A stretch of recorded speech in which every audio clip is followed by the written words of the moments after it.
Shri Chandrasekhar Bhavankuleji, Honorable Minister of Energy, Excise, and I don't know how many more departments he has in Maharashtra. Mr. Agarwal, President of the Chamber. Mr. Girish Pradhan, my regulator. He's regulating me. And certainly I'm not going to join issue with you on anything. I don't want the typical politician-regulator fight in my sector at least. Ms. Jyoti Arora, all the other distinguished guests on the dais, off the dais, ladies and gentlemen. We have now reached an inflection point in renewable energy, which will determine how we move forward to the next level. Every idea has a time when it truly arrives. And to my mind, it's not about the Paris Declaration. It's not about who runs for government, wins or loses election in any part of the world.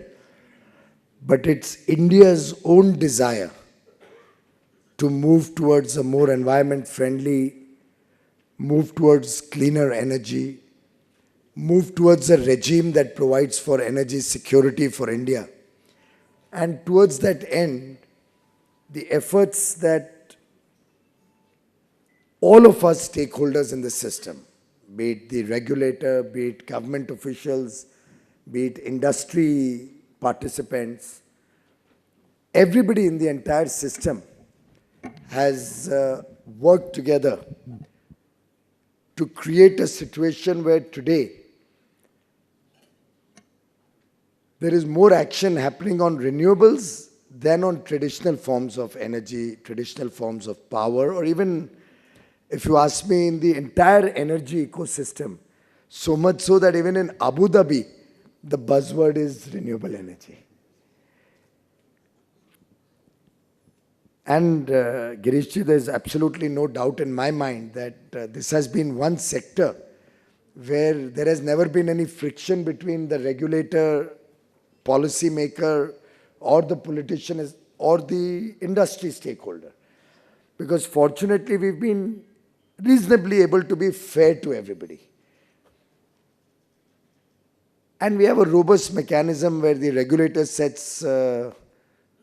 makes certain decisions, the policy maker usually backs that up or has a dialogue and resolves issues rather than talking through the media.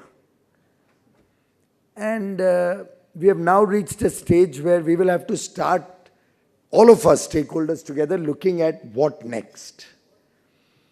One thing very clearly, I see Mr. Soni amongst us here, is that India has done it a tad more sensibly than many other parts of the world in terms of planning the transmission infrastructure and grid integration simultaneously with the rollout of renewables. So renewable expansion, and as many of you would recall, we are nearly 3.5 or 4 times in terms of solar power generation what we were barely 3 years ago. We have almost exceeded our targets in the first 2 years of wind energy. I don't know how this year will close. But of course, Sunil Jain is having a very sharp smirk on his face. He's pointing out that next year you'll see a big fall in wind energy commissioning because of bad policies of the government of India.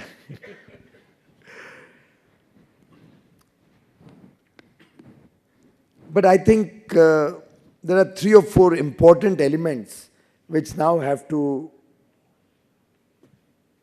clearly be brought out when we look at the next phase of renewable development. First, I want to make it loud and clear that if any sector has to survive and succeed, it should stand on its own feet. We have to move out of the psychology and mindset of government support, government intervention. Intervention towards policy is all right, but not intervention to keep subsidizing and running the show for us. And personally, in whichever area I have been able to get government out of the process, whether it is the LED success, whether it is the fact that we stopped interfering in the way coal is managed, or rather at least made it a transparent and equal opportunity for all process. Wherever we have got out of the system, we have found very good success. And to my mind, solar has been another demonstration of government stepping back, except towards policy, towards reducing counterparty risk by getting NTPC and SECI to initially bid out more projects. I think the success has been largely driven by all of you, with the active participation of the private sector, of corporates who have wanted to expand rapidly in that sector. And I think all the naysayers have been proven wrong. I remember when that Sun Edison case had come up, everywhere I would step out or step into a program, the only question was, solar is going to suffer, solar is going to be dead, aggressive bidding is going to kill the sector, Sun Edison is going to be the harbinger of bad news, and what not have you.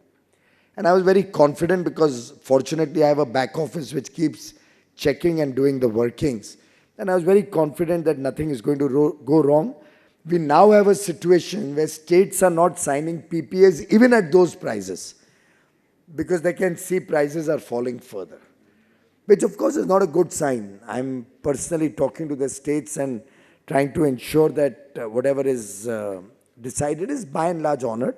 May not always happen, but we'll try to ensure the sanctity. I hope Chandrasekhar Bawankule and the wind people have been able to sort out their Maharashtra mess. Nahi?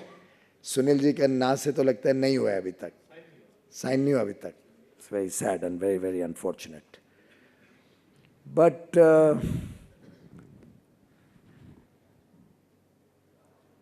overall, to my mind, we'll ultimately be seeing a situation that renewables, whether it's wind, whether it's solar, will come to a price point which will be more attractive than any other form of energy. And that's the position that we are in today. We have a wind energy bidding also. When is that going to happen?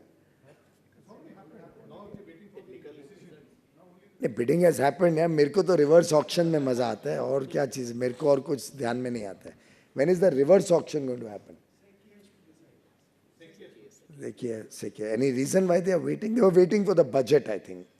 The last time they were waiting for the budget because they wanted everybody to know very clearly that there's no more concessions coming their way, and then bid accordingly. So please be sure that what has happened in this budget is final. There's nothing coming back. Any of those old SOPs and all are not coming back. The nation has to move forward now. And to my mind, what indications I have is that both solar and wind are both going to, in this era of competition, become very attractive for states also to expand their consumption of renewable energy. We are making an effort to get thermal energy plants technologically ready to ramp up and down much faster. We are also working with the gas industry to see if we can get longer term gas contracts, hopefully hedged for 5 years or 7 years, so that the gas plants can come back into operation as a spinning reserve.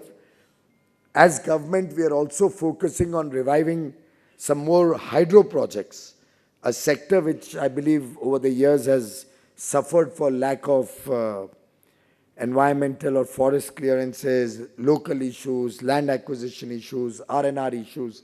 We're trying to work through the state governments and the local areas to try and bring the hydro sector back into shape, possibly also declare it as a source of renewable energy, which it rightly is. The whole world recognizes it as renewable energy.